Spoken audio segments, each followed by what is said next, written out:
Hi friends, we are going to start our last conversion with our units of measurement, and today we're going to do customer units of weight, so how much something weighs. And this one doesn't have as many units that we're using to measure. We have ounces, pounds, and tons, and if you want to look on your textbook page 277, this is what I'm going to be working with today. So, like I've done with all the other units of measurements, I always write them from biggest to smallest. So we always start off with our ton, which is our largest unit of measurement. And then we have pounds, and then we have ounces, okay? And our abbreviations for those are T, pound is LB, okay? LB, and ounces is OZ. Okay, so if you see that, that's what that stands for. So I think with the most confusion that I've seen with doing conversions with customer units of weight, length, and ounce volume is knowing when to multiply and when to divide. And I always write it like this because if I have something, a big unit of measurement, and I'm changing it to something smaller, I need more of them. So I multiply, okay? And when I'm changing from something smaller to something bigger, I don't need as many, so I actually am dividing, okay? So I'm gonna do a couple with you, and then again, always come to a math meeting if you have questions or you need to do some problems with me, okay? So let's look, I'm gonna look at our book, and I'm going to do number 2, which is 64 ounces. So 64 ounces equals blank pounds.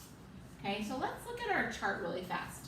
So if I'm starting here and I'm going to pounds, I'm going to be dividing. Okay, so I'm going to divide my 64, but I think this is where sometimes people are confused. They don't know what to divide it by.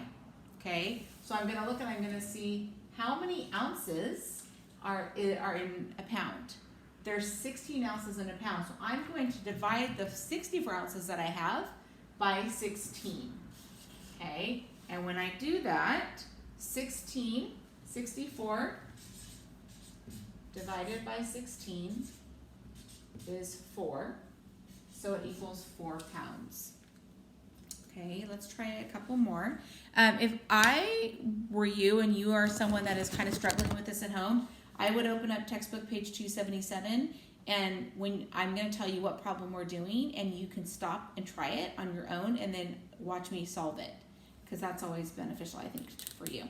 Okay, let's look at number 3. So I'm going to do number 3, which is blank tons equals 10,000 pounds. Okay, so I'm looking at, I'm going to be going from pound to 10, so again I'm dividing. Okay, so now I need to know, what am I dividing that 10,000 by? So that 10,000 is how many pounds I have, and I know that it takes 2,000 pounds equals 1 ton. So I'm going to divide my 10,000 by 2,000, and I'm going to cross these off, and 10 divided by 2 is 5, so it's 5 tons. Okay, let's try another one. Okay, number 7. Okay, number 7 is 160 ounces equals how many pounds? Okay, how many pounds? So again, I'm going from ounces to pounds, so I'm going from a smaller unit to a bigger unit, which means I'm not going to have as many. Okay, so I'm going to be dividing, and it takes 16 ounces equals 1 pound, so I'm going to divide by 16. 116 divided by 16 is 10. Okay, so 10 pounds. Okay, let's go ahead and try a word problem. Okay, let's go ahead and try a word problem on the back, and let's go to page 278. Okay, let's go to page 278. I'm going to tape this up because I have another paper below. So let's go on page 278. And do this. Okay, so let's look at 278. And I'm going to try number, let's look at number 13. A casserole recipe calls for 4 ounces of cheese. So I always kind of just write to keep myself straight. So 4 ounces of cheese. And Adrian wants to use half of the amount of cheese in his casserole. Half of that of the cheese in the casserole. Okay. Let's see.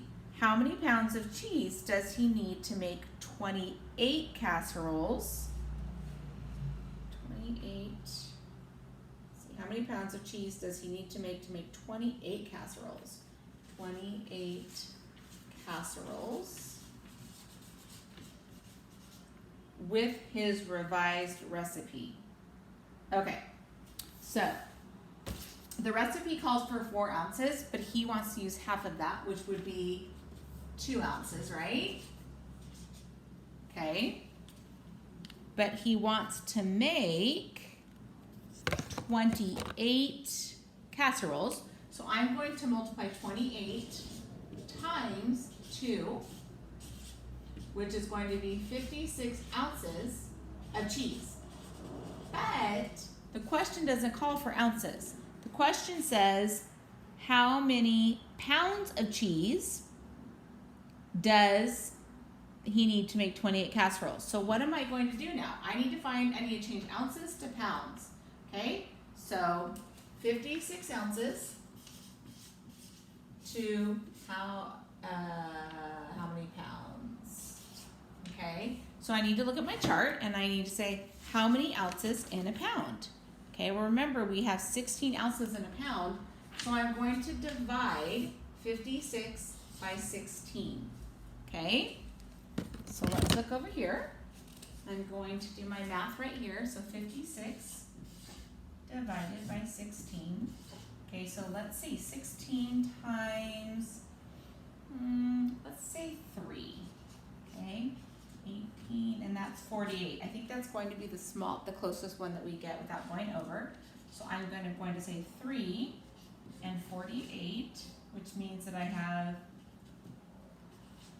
3 and 8/16 or 3 and 1/2 pounds of cheese. Okay, so I was looking at some word problems yesterday with some kids, and I think that the hardest part sometimes is deciding when to do your conversions and what they're asking. So something that I always do on word problems is I underline the unit of measurement, and then I make sure, are they all the same? Because you cannot add, subtract, multiply, or divide your units together if they aren't the same units of measurement. So you have to go back and change them, convert them, either before you add them, if that's what it's called for, or sometimes like right here, I was dividing my unit of measurement, but I was only dividing it in half. I wasn't changing it to a different unit of measurement. But then right here, when it says how many pounds is that 56 ounces, I had to change that, okay? Go ahead and try this today. Your homework for the day, I did write it down on your in your Google Classroom, but it's going to be 167 all, and you do want to show your work on a separate piece of paper, because that way if you do make a mistake, you can sometimes easily figure out where you made your mistake by looking back at your work. And then you're going to do 168, just 5 through 13, because those are all conversions that I want you to try, okay? And then tomorrow we're actually going to be doing some review on perimeter and area, but we're going to do it with complex figures. So I'm going to do a lesson on that. It's kind of similar to the one that I did the other day. Okay? Bye guys, have a wonderful day.